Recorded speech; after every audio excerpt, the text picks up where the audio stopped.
guys, welcome to my channel. If you're stopping by for the first time, thank you so much for stopping by. So I will talk about sex. So we all know, you know I'm a Christian, right? You know I'm a Christian. So I'm going to talk about it from the Christian perspective. So as the Bible says in Hebrews 13 verse 4, I have my Holy Bible here. So as the Bible says in Hebrews 13 verse 4, let me read it for you guys. Marriage is honorable in all, and the bed undefiled, but whoremongers and adulterers God will judge. So I say, let me lay that foundation for people that didn't know that God didn't like sex. Maybe you were thinking that, if you found a spouse, that, this spouse is going to take you to the altar, you're free to do the do with him. You're not free to do the do with him, at least not yet. This video I'm making it for myself too, so that when temptation comes like this, I remember, Triumph, you talked about this thing, so run away. So yeah, the Bible says it's not good. In this video, I'm going to be sharing some ways to avoid all those situations that are going to lead to you doing the do. I'm going to tell you ways to avoid those situations. I'm just going to tell you because, I'm your online friend. I'm that your online friend that is always there to help you, right? So yeah, I'm going to tell you. I'm also going to tell you what it does to us. The bad things that it does to us. So for you that is in that relationship and the boy is giving everything he's supposed to give, he's giving all the good vibes, church boy vibes. In fact, he's very honest, he's very loyal, he keeps himself for you. He's not, meandering everywhere. He's just solely committed to you. My dear, that does not mean that he deserves, and you're like, oh my God, this boy is so good, he's so nice, he's been like this for the past years and he has not flopped. He deserves me already. He does not deserve you yet. It is not yet time. So he does not deserve you yet. Till he takes you to the altar, till he takes you to meet your pastor, he does not deserve you yet. Okay, even for all of us that are single, your body is not firewood. Your body no be firewood. Your body is not firewood, and once in a while those things come up. They arise in us. That doesn't make you less of a Christian. It doesn't. Temptation doesn't make us sinners. It's when you fall into the temptation that you become a sinner. So things like that happen, right? Things like that happen. They are normal. But you falling into the thing, that's where the cocoa lies. That's where the problem will now start. So every way you can avoid it, please avoid it. I'm going to be telling you ways to avoid sexual sin. So the first thing that I'll tell you is to have specific boundaries. Have boundaries. Okay, I'm not going to do this. I'm not going to touch from here to here to here to here. Have boundaries. Okay, I'm not going to do this, I'm not going to do that, I'm not going to do this one. So have boundaries. The next thing that I'll tell you, in fact, this is supposed to be number one, whoever you're in a relationship with should have the same standards as you. Whoever is in a relationship with you should have the same standards as you. He should feel the same thing as you. He's not going to do this, he's not going to do that, he's not going to do that.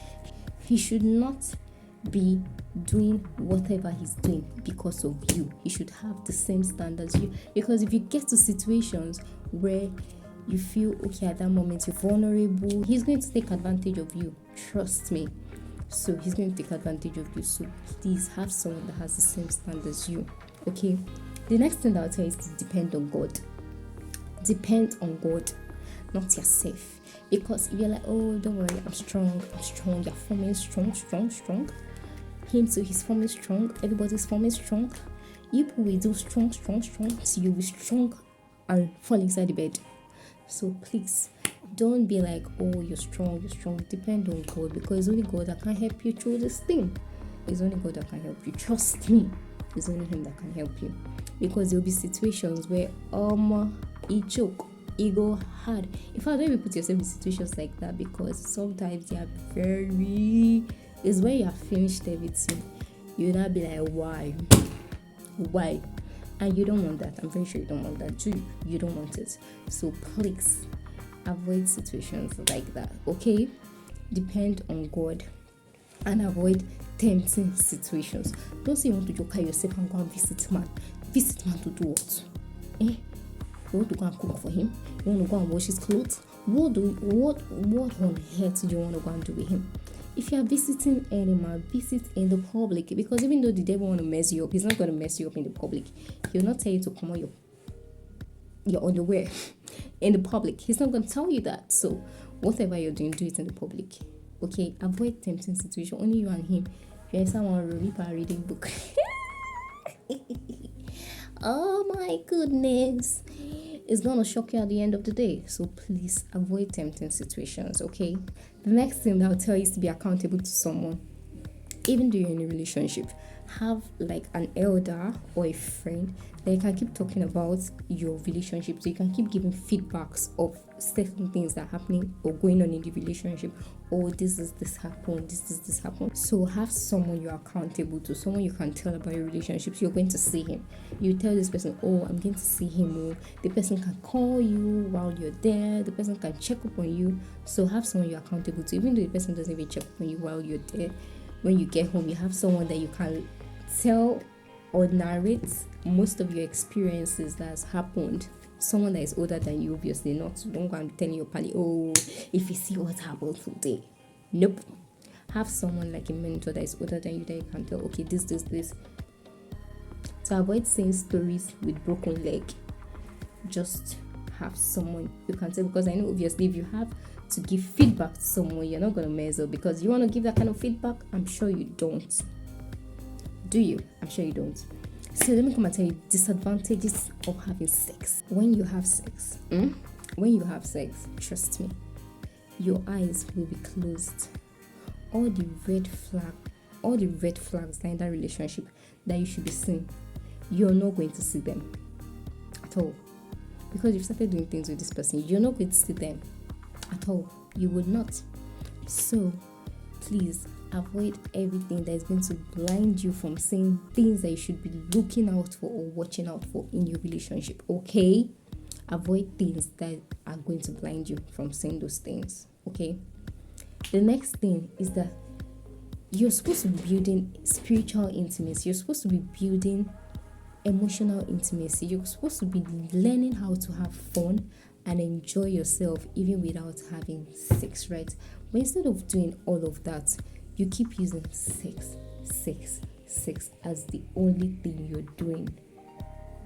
And that is going to be the only intimacy you're going to build with that person, only sexual intimacy. And it doesn't have foundation.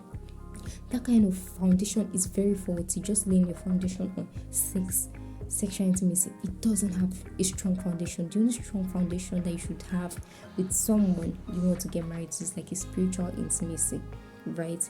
You should be very good friends with this person, and friends will not just be having sex.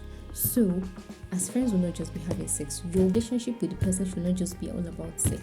You should be friends with this person. You should build friendship with this person. You should build spiritual connection with God, with this person. God says, one shall chase 1,000, two shall chase 10,000. In front of you pray, things happen. You get, sex makes you lack self-control.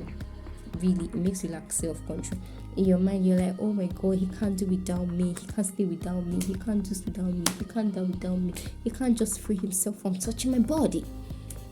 My dear, even when you're not there, he's going to look for another person that he's going to touch their body, because he cannot stand without doing all of that. He doesn't have self-control. So I'm sure you don't want to have someone that doesn't have self-control. You want someone that at least can stand on his own. Then again, I want to tell you that keeping yourself pure, not having sex, it doesn't just stay till you get married. Even after you get married, when you're with your partner, you shouldn't leave your partner for another person. So this goes beyond just, oh, okay, we are married now. It ends there. It doesn't end there. Even beyond your marriage, you should keep yourself for just this one person. Okay, another way for you to avoid sexual sin is be careful of what you hear, be careful of what you see. All those people that like to watch romance novel, all those people that like to watch romance film, touch touch, press press, smoosh smoosh, be careful, because these things will just keep playing in your head. They'll keep playing, and your body will want to bring the fantasy to real life. It's want to bring it to reality, and how best will it bring it to reality if it doesn't have it with someone? So really, you should avoid things that are going to pollute your eyes, pollute your ears. You should avoid things like that. Really, you should. I know some people will be like, oh, I'm hard, I'm strong, I'm this, hard guy. Okay, like me, at some point, in fact, for a long time, I used to watch all those kind of movies, and oh, I don't feel anything. I go just watch them. I'll just be watching it. I don't feel anything. But trust me, after some time, you see that okay, these things will keep playing. You now have to be very strong to make sure you don't let those things that keep coming to your mind, to keep coming to your brain, you don't make them come to reality. So to avoid all of this, I'll tell you that you should just avoid it from the beginning. Avoid it. Okay, so I think this brings me to the end of this video. Thank you for watching. I'll see you in my next video. Bye.